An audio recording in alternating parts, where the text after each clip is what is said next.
Hello everyone, this is Mansi Bhati in association with Tarna Publications. In the previous lectures, we have discussed about the electricity and the various components regarding that, the heating effect of current, their applications and numerical based on that. So in the today's class, we will discuss about the magnetic effect of current. So अगर अभी तक आपने वो videos नहीं देखे हैं तो नीचे डिस्क्रिप्शन बॉक्स में दी गई लिंक पे जाके क्लिक करें और उन वीडियोस को ज़रूर देखें and please don't forget to subscribe our channel. So let us start with today's class, that is magnetic effect of current. What do you mean by magnetic effect of current? हमने electricity में पहले ये पढ़ा था कि जो static charge होते हैं they generate the electric field. सबसे पहली चीज़ इलेक्ट्रिसिटी जनरेट करते हैं ड्यू टू स्टैटिक चार्ज. यहाँ पे हम पढ़ रहे हैं magnetic effect of current. What does it mean magnetic effect of current? It means we can say कि if current is flowing in a conducting wire, then it produces a magnetic field around it. मतलब क्या हुआ इस चीज़ का कि जब भी आप किसी स्ट्रेट कंडक्टिंग वायर के अंदर इलेक्ट्रिसिटी को पास करवाएंगे तो ड्यू टू दैट इलेक्ट्रिसिटी उसके इफेक्ट में जो उसके अराउंड एक फील्ड जनरेट हो जाता है वो कैसा फील्ड होता है? That is magnetic field. ठीक है, तो ये जो इफेक्ट हमको देखने को मिलता है this is the magnetic effect due to current, electric current. तो ये इसका मीनिंग है. अब हम चलते हैं इसके नेक्स्ट टॉपिक पे, दैट इज़ मैग्नेटिक फील्ड. उससे पहले मैं आपको एक चीज़ और बताती हूँ कि जिसे अपन ने पहले प्रीवियस चैप्टर के अंदर या प्रीवियस क्लास में हमने ये स्टडी किया था कि जो स्टैटिक चार्ज होते हैं दे जनरेट इलेक्ट्रिसिटी. वैसे ही जो मूविंग चार्जेस होते हैं दे जनरेट द मैग्नेटिज्म. वो मैग्नेटिक फील्ड जनरेट करते हैं. Static charge electric field, moving charge magnetic field. तो उसकी वजह से ही क्या हो रहा है? मूविंग चार्ज की वजह से क्या जनरेट हो रहा है? Magnetic field. अब वो मैग्नेटिक फील्ड होता क्या है? हम ये बोल सकते हैं हम इस चीज़ को एक्चुअली क्या होता है हम इस चीज़ को कंपेयर करके पढ़ते हैं सेम एज इलेक्ट्रिक फील्ड. तो इलेक्ट्रिक फील्ड में हमने यहाँ प्रीवियसली हमने ये पढ़ा था कि इलेक्ट्रिक फील्ड ऐसा स्पेस है जिसके अंदर कोई दूसरा जो पार्टिकल होगा वो इलेक्ट्रिक फोर्स को एक्सपीरियंस करता है. This kind of field is known as electric field. In the same way हम मैग्नेटिक फील्ड के लिए क्या बोल सकते हैं कि कोई भी स्पेस अराउंड अ मैग्नेट जहाँ पे अगर कोई दूसरा कोई पार्टिकल जो है वो मैग्नेटिक फोर्स को एक्सपीरियंस करे तो ऐसा जो फील्ड होगा, ऐसा जो स्पेस होगा अराउंड दैट मैग्नेट उसे हम बोलेंगे magnetic field. So what we can write here, it is the space around a magnet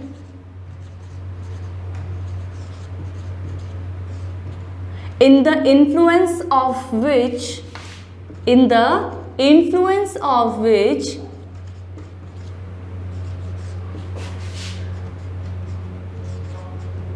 another particle experiences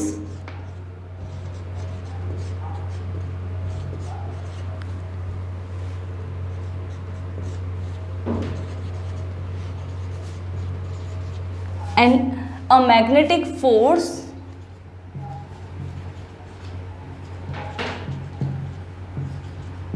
is called as or known as, we can say it is magnetic field.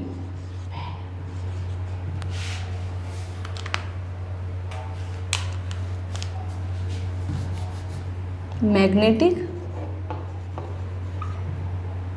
field.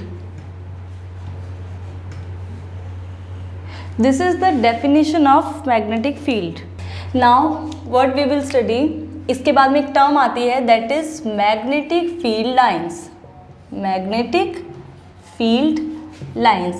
अब what is that magnetic field lines? ये क्या होती है? इनसे हम ये बताते हैं कि मैग्नेटिक फील्ड कहाँ है, कैसा है, कितना है. ठीक है, these are the imaginary lines जिनसे हमें ये पता चलता है कि कहाँ पे मैग्नेटिक फील्ड है. इनकी कुछ प्रॉपर्टीज़ होती है जिनके बेसिस पे हम इस मैग्नेटिज्म को समझते हैं. तो उससे पहले एक और चीज़ मैं आपको बताऊँ, किसी भी मैग्नेट के अंदर जिस तरीके से आपने इलेक्ट्रिसिटी के अंदर आपने ये पढ़ा था कि जो चार्जेस है they are of two types such as plus and minus, positive charge and negative charge. In the same way what we say कि a magnet has two dipole. Two dipole means अगर हम किसी भी bar magnet की बात करें, bar magnet is a kind of permanent magnet. एक object होता है जो मैग्नेटिक प्रॉपर्टी रखने वाले जो मेटल्स है जैसे सच एज कोबाल्ट, निकल, आयरन, इनको क्या करता है, अट्रैक्ट करता है और उनमें भी मैग्नेटिज्म जनरेट कर देता है। ठीक है, तो ये जो चीज़ होती है इस तरीके का ऑब्जेक्ट को हम बोलते हैं मैग्नेट। तो हम अगर हम परमानेंट मैग्नेट, बार मैग्नेट की बात करते हैं तो वहाँ पे आप इस तरीके का हम उसको समझते हैं, एक रेक्टेंगुलर पीस होता है वो इस तरीके से,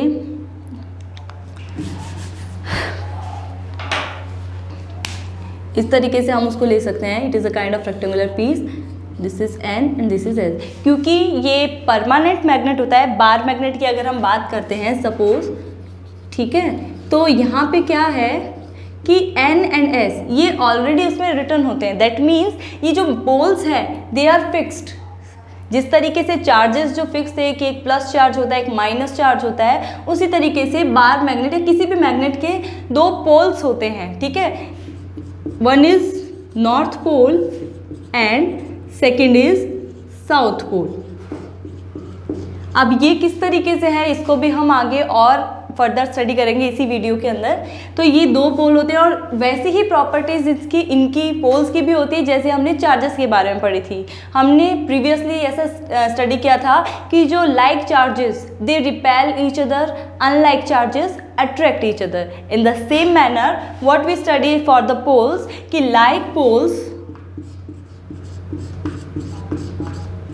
will repel each other and unlike poles will attract each other.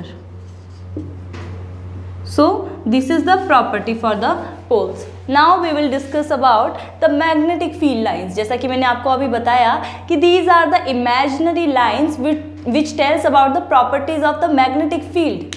ठीक है, मैग्नेटिक फील्ड को समझने के लिए हम इनको स्टडी करते हैं और इन्हीं के बेसिस पे हम उसको बोलते हैं कि कहाँ पे मैग्नेटिक फील्ड है, कितना मैग्नेटिक फील्ड है, किस तरीके का है, वो हम इन्हीं से समझते हैं। तो इनकी जो प्रॉपर्टी है, मेन चीज़ वो है जो बोर्ड एग्जाम्स में कई बार कंसेप्चुअल या थ्योरेटिकल क्वेश्चन आता है वो इसी तरीके का है। तो हम इसको कैसे समझते हैं, इनकी जो प्रॉपर्टीज़ है, इट इज़ नंबर वन, हम क्या बोल सकते हैं, फर्स्ट प्रॉपर्टी इसकी ये है कि जो मैग्नेटिक फील्ड लाइन्स है वो हमेशा नॉर्थ से स्टार्ट होती है और साउथ पे ख़त्म होती है। दैट मीन्स कि these are starting from the pole N, north से स्टार्ट होके they are emerging finishing at south pole. So we can understand by this कि सपोज दिस काइंड ऑफ कि नॉर्थ से स्टार्ट हो रही है और साउथ पे इस तरीके से क्या हो रही है, ख़त्म हो रही है। बेसिकली ख़त्म नहीं होती है बट हम इस हमेशा ऐसे बोलते हैं starting from N and finishing eight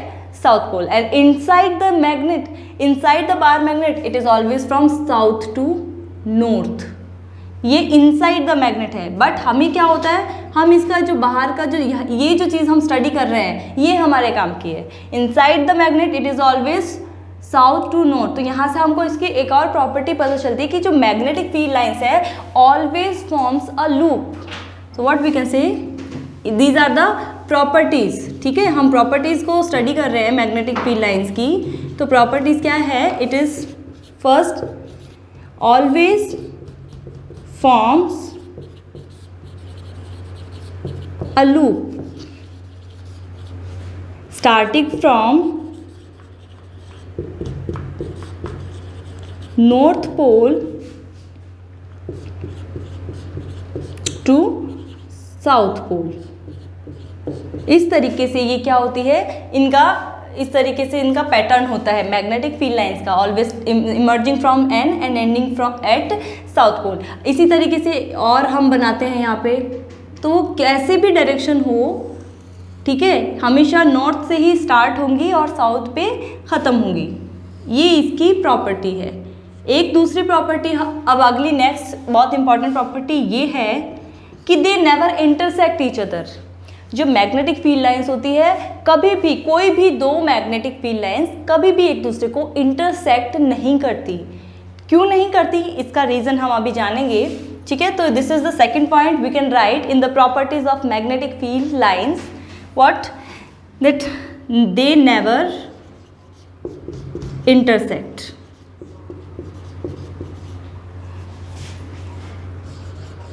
intersect each other, कभी भी एक दूसरे को इंटरसेक्ट नहीं करेंगे। कभी भी इंटरसेक्ट कौन सी चीज़ नहीं करती, that means they are parallel to each other. अभी इस तरीके से हम बोल देंगे कि देखो ये कहीं भी इंटरसेक्ट कर रही है, नहीं कर रही, they are always parallel to each other.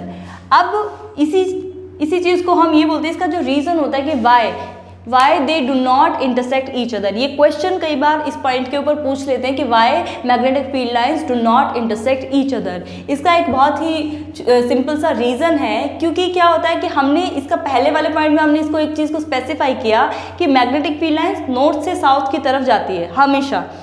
अब अगर इसका direction from north to south है तो इसका डायरेक्शन आप इस तरीके से देखिए, अगर ये इंटरसेक्ट कर जाए इस तरीके से तो एक पॉइंट के ऊपर उस मैग्नेटिक फील्ड लाइन की दो डायरेक्शन हो जाएगी, which is not possible practically.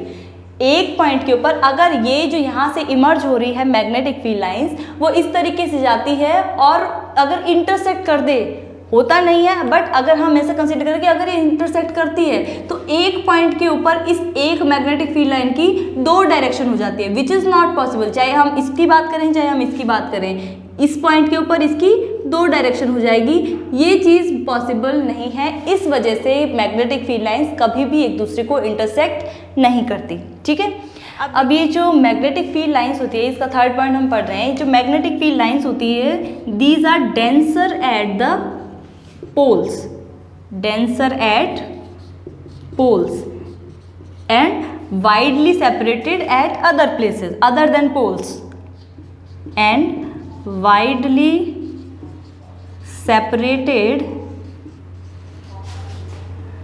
at other places, we can write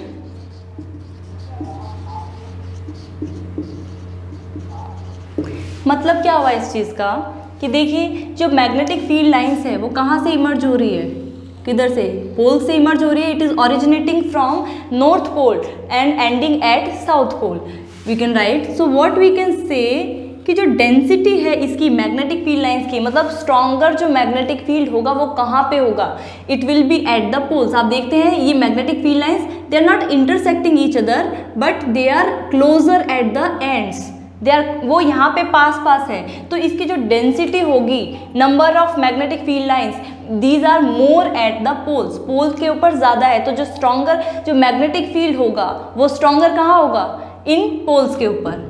ठीक है, तो और यहाँ पे क्या है, इनके बीच में डिस्टेंस ज़्यादा आ गया, तो they are widely separated other than poles, तो we can say the magnetic field will be stronger at the poles. ठीक है, so the magnetic field lines are denser और are closer at the poles and widely separated at other places. These are the properties of magnetic field lines of force. तीन properties हमने यहाँ पे study करी है। Number one कि always forms a loop, हमेशा एक लूप फॉर्म करते हैं, क्योंकि outside the magnet it is always originating from north pole and ending at south pole, and inside the bar magnet it is starting from south to north. ये क्या हो गया, ये जो एरो है वो इसकी डायरेक्शन को शो कर रहे हैं। सेकेंड पॉइंट हमने ये पढ़ा था कि they never intersect each other, कभी भी कोई भी दो मैग्नेटिक फील्ड लाइंस एक दूसरे को इंटरसेक्ट नहीं करती है। ठीक है, नहीं करती है, क्यों नहीं करती, इसका रीज़न भी हमने जान लिया था कि एक टाइम पे एक पॉइंट के ऊपर एक मैग्नेटिक फील्ड लाइन की दो डायरेक्शन पॉसिबल नहीं है,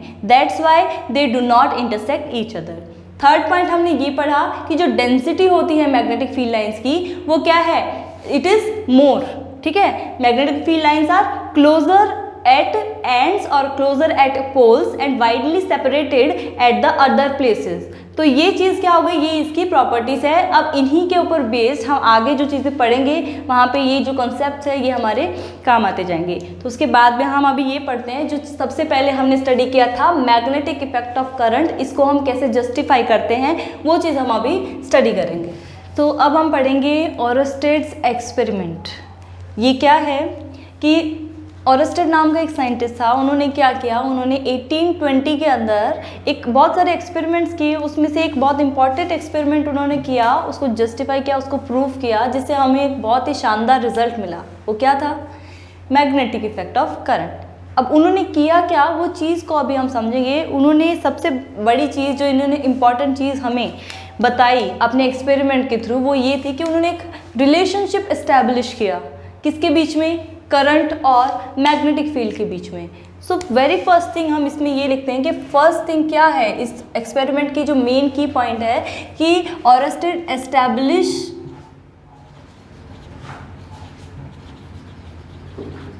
establishment of the relationship between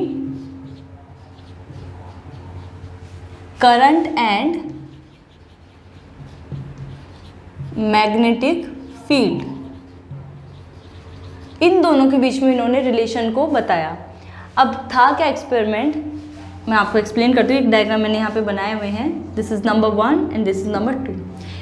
पहला डायग्राम आप देखिए, इन्होंने क्या किया कि वही हमने एक सिंपल, आप बहुत ही अपनी लोअर क्लासेस में एक बहुत सिंपल सा एक सर्किट, इलेक्ट्रिक सर्किट स्टडी करते हैं कि एक स्ट्रेट कंडक्टिंग वायर है आपके पास में, ठीक है, और आपने उसको इस तरीके से बैटरी से कनेक्ट किया हुआ है, एक की है आपके पास में, एक बहुत ही सिंपल सा सर्किट है, ठीक है, उसी के थ्रू हम इसको स्टडी कर रहे हैं। तो उन्होंने ये किया क्योंकि मैग्नेटिक फील्ड और इलेक्ट्रिक करंट के बीच में रिलेशनशिप को बताना था, तो इनको एक्सप्लेन करने के लिए उन्होंने क्या किया कि इस तरीके से की यहाँ पे क्लोज है, ठीक है, की क्लोज है मतलब सर्किट चालू नहीं है, सर्किट इज नॉट ऑन, तो की इज स्विच्ड ऑफ। उस केस के अंदर उन्होंने यहाँ पे एक मैग्नेटिक कंपास को रखा और उसकी ऑब्जर्वेशन ली। एक सिंपल सा सर्किट है, ठीक है, एक वायर है L लेंथ का, आप समझ लीजिए उसको, और बैटरी V से अपने कनेक्ट किया हुआ है, और ये जो की है वो अभी क्लोज है, means the current is not flowing through the circuit. इसका मतलब ये हुआ। इन दैट केस उन्होंने क्या किया, ये जो मैग्नेटिक कंपास था, this is magnetic compass, magnetic compass को इस वायर के पास में वो लेके आए और उन्होंने ऑब्जर्वेशन किया, तो इसमें कोई भी डिफ्लेक्शन शो नहीं हुआ। जब की क्लोज थी, कोई करंट फ्लो नहीं कर रहा है इस वायर के अंदर, ये सर्किट क्लोज है, सर्किट ओपन है, ठीक है, इन दैट केस यहाँ पे मैग्नेटिक कंपास लेके गए तो उसकी नीडल में कोई भी डिफ्लेक्शन शो नहीं हुआ। फिर उन्होंने क्या किया, नंबर 2 अपन इसमें देखिए, यहाँ पे क्या किया, फिर उन्होंने इस की को क्लोज कर दिया, ठीक है, ठीक है, स्विच ऑन कर दी की, that means the circuit is close now and the current is now flowing through this circuit, flowing through this wire, that means I current यहाँ पे फ्लो कर रहा है। अब उस केस में उन्होंने क्या किया, उस मैग्नेटिक कंपास को इसके पास में लेके गए और फिर से उन्होंने देखा कि वहाँ पे क्या हमें चेंज मिल रहा है। ऑब्जर्वेशन के दौरान उनको ये मिला कि यहाँ पे जाते ही मैग्नेटिक कंपास की जो नीडल थी वो क्या कर रही थी, डिफ्लेक्शन शो करने लग गई। तो डिफ्लेक्शन शो कर रही है, ये क्यों हुआ, मतलब there is something, there is some field due to which this needle is showing the deflection. तो ये नीडल तभी शो कर रही थी कि यहाँ पे कुछ फील्ड था, और वो फील्ड क्या था, इट वॉज मैग्नेटिक फील्ड। तो इससे ये पता चला कि जो स्टैटिक चार्ज था उससे कोई मैग्नेटिक फील्ड जनरेट नहीं हुआ, क्योंकि ये मैग्नेटिक कंपास है, तो ये डिफ्लेक्शन तभी शो करेगी जब आसपास क्या हो, मैग्नेटिक फील्ड हो। तो जैसे ही आपने इसमें करंट पास करवाई, in that case in the influence of that current flowing in that wire, that magnetic needle showed the deflection, उन्होंने डिफ्लेक्शन शो किया, ठीक है। तो ये एक्सपेरिमेंट बताया ऑरस्टेड ने, इससे हमें ये पता चला कि करंट की वजह से जो मूविंग चार्जेस है, वो मूविंग चार्जेस की वजह से एक फील्ड जनरेट हो रहा है, वो फील्ड है magnetic field, that is called the magnetic effect of current. ये हमें एक्सपेरिमेंट समझना होता है, ये उन्होंने यहाँ से बताया। बहुत ही सिंपल सा एक्सपेरिमेंट था, सिंपल सर्किट के बेसिस पे ही उन्होंने ये चीज़ को एक्सप्लेन किया था। अब हम इसी चीज़ को आगे और स्टडी करेंगे। तो इसका मतलब ये हुआ कि उन्होंने ये बताया कि जब भी आप किसी करंट कैरिंग कंडक्टर में करंट पास करवाएंगे तो under the influence of that moving charges, वो जो मैग्नेटिक कंपास है वो एक फोर्स एक्सपीरियंस करती है, वो फोर्स है मैग्नेटिक फोर्स, और उस मैग्नेटिक फोर्स के इन्फ्लुएंस में वो मैग्नेटिक नीडल जो है वो डिफ्लेक्शन शो करेगी। इसका मतलब हम सिंपल लैंग्वेज में ये बोल सकते हैं कि जो मूविंग चार्जेस हैं दे जनरेट मैग्नेटिक फील्ड, वो मैग्नेटिक फील्ड जनरेट करते हैं, and it is the very important conclusion of this experiment जो ऑरस्टेड ने किया था, ठीक है। अब हम चलते हैं हमारे नेक्स्ट टॉपिक के ऊपर। तो अब हम पढ़ेंगे हमारा नेक्स्ट टॉपिक जो कि है अर्थ्स मैग्नेटिक फील्ड, हमारी नेक्स्ट क्लास के अंदर। तो till then stay tuned with Taruna publications. जो हमारे वीडियोस हैं उनको प्लीज़ लाइक कीजिए, उनको शेयर कीजिए, और don't forget to subscribe our channel. तो stay safe, stay at home, thank you.